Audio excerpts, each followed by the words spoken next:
আসসালামু আলাইকুম। আমি শূন্য পকেটে সমগ্র বাংলাদেশের 64 জেলা ঘুরছি। আমাকে কি কোনোভাবে ঝালকাঠি পর্যন্ত ফ্রিতে নিয়ে যাওয়া যাবে বাসে? শূন্য পকেটে ঘুরছি ভাইজান। জি।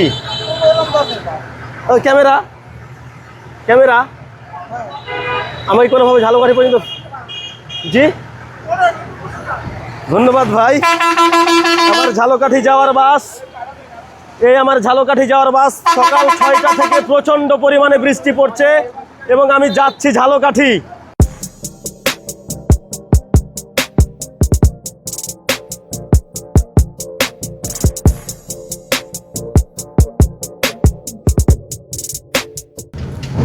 এই বৃষ্টির মধ্যে ভিজতে ভিজতে, মানে এখন আমরা ভিজছি না, বাস ভিজছে, তবে বৃষ্টি হচ্ছে বাইরে।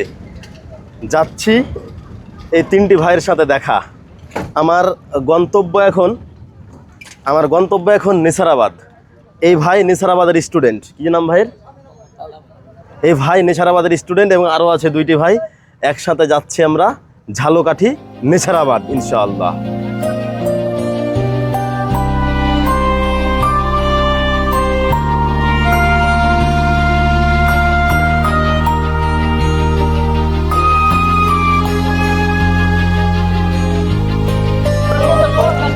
ঝালকাঠি যাওয়ার পথে বাস এই বৃষ্টির ভিতরে উল্টায় একদম খাদে পড়েছে।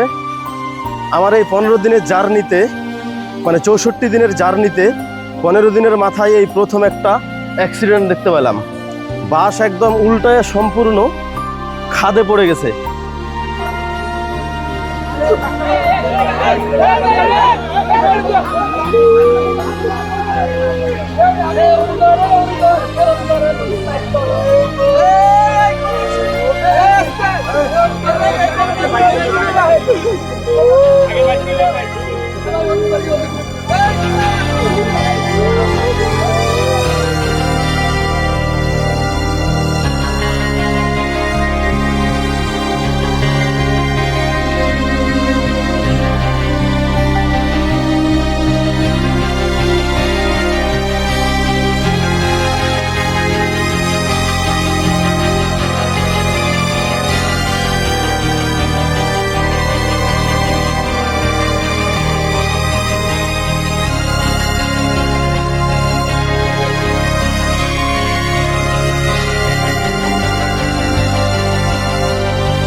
আমার 16তম জেলা ছিল ঝালকাঠি।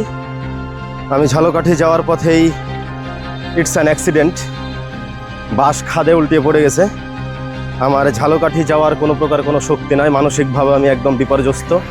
আমি আবার ব্যাক যাচ্ছি রুমের দিকে এবং অতি দুঃখের সাথে জানাচ্ছি যে এইখানে একজন অ্যাক্সিডেন্ট হয়ে মারা গেছে। উনি বাসের কন্ট্রাক্টর ছিলেন।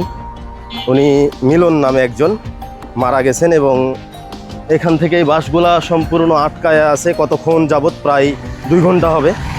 এই টাইমে হয়েছে 10টার দিকে, এখন বাজে প্রায় 12টা। 2 ঘন্টা যাবৎ এই বাসগুলো আটকায় আছে। এখন আমাকে ব্যাক যাওয়া ছাড়া কোনো প্রকার কোনো ওয়ে নাই। আমি ব্যাক চলে যাচ্ছি এবং আমার 16তম জেলা ঝালকাঠি।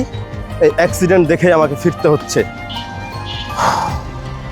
মানে আমার 64 দিনের যাত্রায় এই 16তম দিনে এসে একটা অ্যাক্সিডেন্ট দেখতে পেলাম এবং একজন এখানে মৃত্যুবরণ করেছে। বাস পুরো উল্টিয়ে খাদে পড়ে গেছিল, যার কারণে।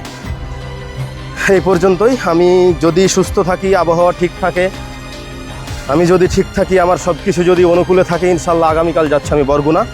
দেখা হচ্ছে বরগুনার মানুষ। সেই পর্যন্ত ভালো থাকবেন, সুস্থ থাকবেন। জাযাকাল্লাহু খায়রান। আসসালামু আলাইকুম।